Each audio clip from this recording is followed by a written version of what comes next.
नमस्कार। संसद समाचार में आपका स्वागत है। मैं हूं चंद्रशेखर जोशी और आइए सबसे पहले बात करते हैं लोकसभा की। लोकसभा में आज सोरोस के मुद्दे पर हंगामे के कारण कार्यवाही 1.5 घंटे के लिए स्थगित करनी पड़ी। कांग्रेस ने सरकार पर मणिपुर के हालात को छिपाने के लिए अमेरिकी कारोबारी जॉर्ज सोरोस को ढाल की तरह इस्तेमाल करने का आरोप लगाया। इसके जवाब में सरकार ने कांग्रेस पर सोरोस के साथ मिलीभगत करके देश को अस्थिर करने की कोशिश का आरोप लगाते हुए उसे देश की आंतरिक समस्याओं के लिए जिम्मेदार ठहराया। सदन में आज प्रश्नकाल सामान्य ढंग से चला और शून्यकाल में भी करीब आधे घंटे की कार्यवाही सुगमता से चली।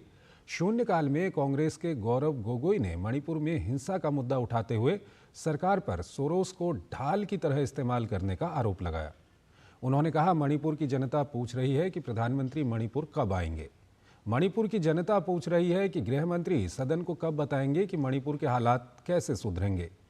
केंद्रीय मंत्री पीयूष गोयल ने इस पर कहा, देश की आंतरिक समस्याओं के लिए कांग्रेस पार्टी जिम्मेदार है। उनकी विदेशी ताकतों के साथ साठगांठ है, जिसके कारण देश आंतरिक समस्याओं का सामना कर रहा है। उन्होंने आरोप लगाया कि मणिपुर के हालात के लिए पूरी तरह कांग्रेस पार्टी जिम्मेदार है। गोयल ने कहा कि मणिपुर के हालात से सर्वोच्च स्तर पर अच्छी तरह निपटा जा रहा है। उन्होंने कहा कि वो कांग्रेस पार्टी से पूछना चाहते हैं कि उनके प्रधानमंत्री कब पूर्वोत्तर के किसी भी राज्य में गए थे। केंद्रीय मंत्री ने कहा कि कांग्रेस को देश को जवाब देना होगा कि सोरोस का उनके नेताओं से घनिष्ठ संबंध क्यों है। गोयल के बयान देने के दौरान कांग्रेस सदस्य हंगामा करने लगे। उधर भाजपा के कुछ सांसद भी खड़े होकर कांग्रेस सदस्य के आरोपों पर शोर शराबा कर रहे थे। हंगामा बढ़ने पर पीठासीन सभापति संध्या राय ने कार्यवाही दोपहर 12:30 पर अपराह्न 2 बजे तक स्थगित कर दी। इससे पहले कांग्रेस सांसद गौरव गोगोई ने शून्यकाल में कहा कि मणिपुर में मानवता का संकट है, लेकिन सरकार समाधान खोजने के बजाय अर्धसैनिक बलों को भेज रही है और अफस्पा लगा रही है। उन्होंने कहा कि मणिपुर में अर्थव्यवस्था, आम जनजीवन, शिक्षा व्यवस्था और स्वास्थ्य सुविधाएं आदि ठप हैं। गौरतलब है कि पिछले कई दिन से भारतीय जनता पार्टी संसद में और सदन से बाहर कांग्रेस पार्टी और उसके नेताओं पर अमेरिकी कारोबारी सोरोस से संबंध होने और उसके साथ देश की संसद, सरकार और अर्थव्यवस्था को अस्थिर करने की कोशिश करने का आरोप लगा रही है। सदन में शून्यकाल में विभिन्न सदस्यों ने लोक महत्व के विषय उठाए। तमिलनाडु के कुछ लोकसभा सदस्यों ने मदुरई जिले में टंगस्टन खनन अधिकार के लिए एक निजी कंपनी को लाइसेंस दिए जाने का विरोध करते हुए कहा कि क्षेत्र की जनता के संरक्षण के लिए केंद्र को इस लाइसेंस को रद्द करना चाहिए। द्रविड़ मुनेत्र कड़गम की सदस्य कनिमोई ने शून्यकाल में इस मुद्दे को उठाते हुए कहा कि मदुरई जिले में हिंदुस्तान जिंक लिमिटेड को टंगस्टन खनन का लाइसेंस देने के खिलाफ क्षेत्र में प्रदर्शन हो रहा है। उन्होंने कहा कि इस क्षेत्र में टंगस्टन खनन के अनेक पर्यावरण संबंधी, सामाजिक और सांस्कृतिक प्रभाव हो सकते हैं और क्षेत्र एवं उसकी जनता के संरक्षण के लिए तत्काल केंद्र सरकार के हस्तक्षेप की आवश्यकता है। द्रमुक सदस्य ने कहा कि ये जैव विविधता संरक्षित क्षेत्र है और यहाँ टंगस्टन खनन के कारण होने वाले रिसाव से खेती भी प्रभावित हो सकती है। कनिमोई ने कहा कि तमिलनाडु सरकार लगातार परियोजना का विरोध कर रही है। उन्होंने आरोप लगाया कि केंद्र सरकार ने खनन अधिकार देने से पहले राज्य सरकार से बात नहीं की। उन्होंने कहा कि तमिलनाडु विधानसभा ने परियोजना के विरोध में सोमवार को एक प्रस्ताव पारित किया है और राज्य के मुख्यमंत्री M.K. स्टालिन ने केंद्र सरकार को पत्र लिखकर परियोजना पर जल्द से जल्द रोक लगाने का अनुरोध किया है। पार्टी नेता TR बालू ने इसी मुद्दे को उठाते हुए कहा कि मदुरई जिले में टंगस्टन खनन से पर्यावरण को नुकसान हो सकता है। कांग्रेस सदस्य मणिकम टैगोर ने भी शून्यकाल में ये मुद्दा उठाया।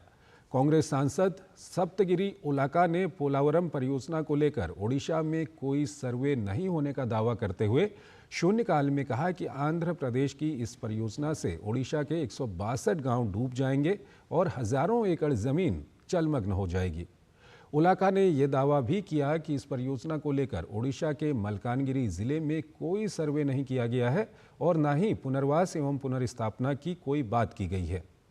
भाजपा के जगदम्बिका पाल ने शून्यकाल में ग्रामीण बैंकों का विषय उठाते हुए कहा कि देश में करीब 22,000 बैंक शाखाएं ग्रामीण क्षेत्र की जनता की सेवा कर रही हैं, लेकिन इनके विनियमन के लिए कोई शीर्ष राष्ट्रीय इकाई नहीं है। उन्होंने केंद्र सरकार से अनुरोध किया कि भारतीय राष्ट्रीय ग्रामीण बैंक की स्थापना की जाए ताकि राज्यों के अलग अलग प्राधिकार ठीक तरह से ग्रामीण बैंकों का संचालन कर सकें। उन्होंने ग्रामीण बैंकों में खाली पड़े पदों को भरने और इनमें कार्यरत करीब 20,000 अस्थायी कर्मचारियों को नियमित करने का अनुरोध भी सरकार से किया। सदन ने आज रेल संशोधन विधेयक 2024 को ध्वनिमत से पारित किया। विधेयक पर सदन में पिछले सप्ताह हुई चर्चा का जवाब देते हुए रेल मंत्री अश्विनी वैष्णव ने कहा, कई सदस्यों ने निजीकरण होने का विमर्श बनाने की कोशिश की। उनका कहना था, कहीं निजीकरण का कोई प्रश्न नहीं है। रक्षा और रेलवे दो ऐसे विषय हैं जिन्हें राजनीति से दूर रखकर इन्हें आगे बढ़ाने की जरूरत है। रेल मंत्री ने कहा, रेलवे का पूरा ध्यान गरीब और मध्यम वर्गीय परिवारों पर है। रेलगाड़ियों में गैर एसी डिब्बे 2/3 होते हैं और एसी डिब्बे 1/3 हैं। करीब 12,000 नए सामान्य कोच बनाए जा रहे हैं। उनके अनुसार रेलवे सुरक्षा पर पूरा जोर दिया गया है और व्यापक पैमाने पर काम हुआ है। मंत्री ने कहा कि 1,23,000 किलोमीटर लंबी पुरानी पटरियों को बदला गया है और नई प्रौद्योगिकी का सहारा भी लिया गया है।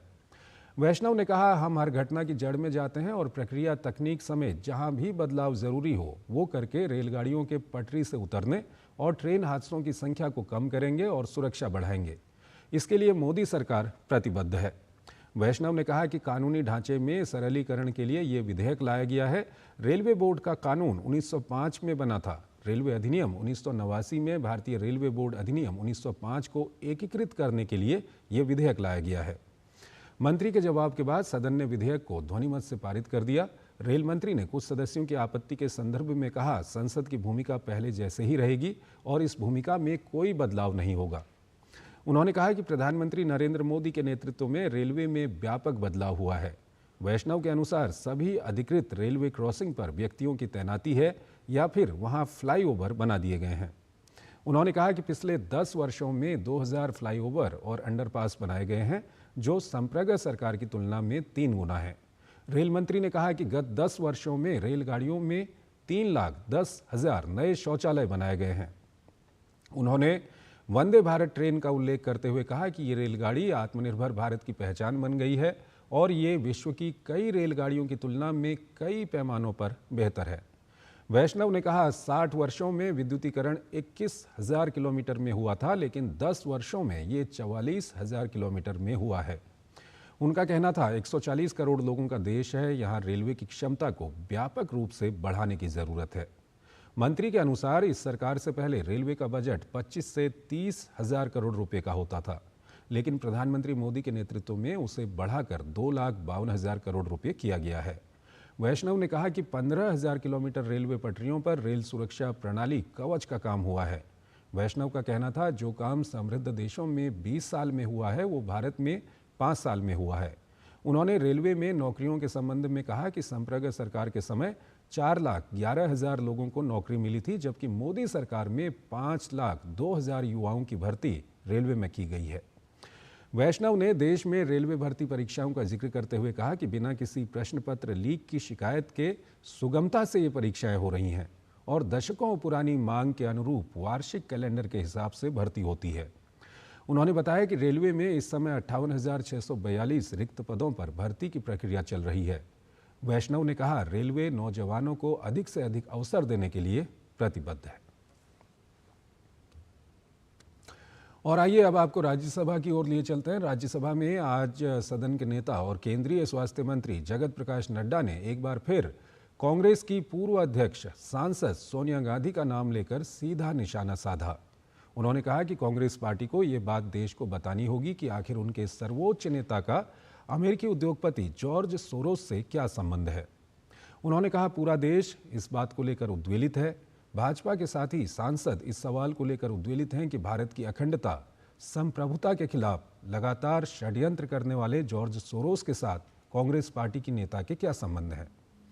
सभी इस विषय पर चर्चा चाहते हैं, लेकिन विपक्ष के नेता देश का ध्यान भटकाने का प्रयास करते हुए सभापति के खिलाफ अविश्वास प्रस्ताव लेकर आते हैं।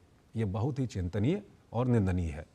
इससे पहले कानून मंत्री किरण रिजिजू ने कांग्रेस नेताओं पर प्रहार करते हुए कहा कि भारत को तोड़ने की साजिशों में जुटा अमेरिकी उद्योगपति जॉर्ज सोरोस जो भाषा बोलता है, वही भाषा कांग्रेस के नेता सदन में और देश में फैलाने की कोशिश करते हैं।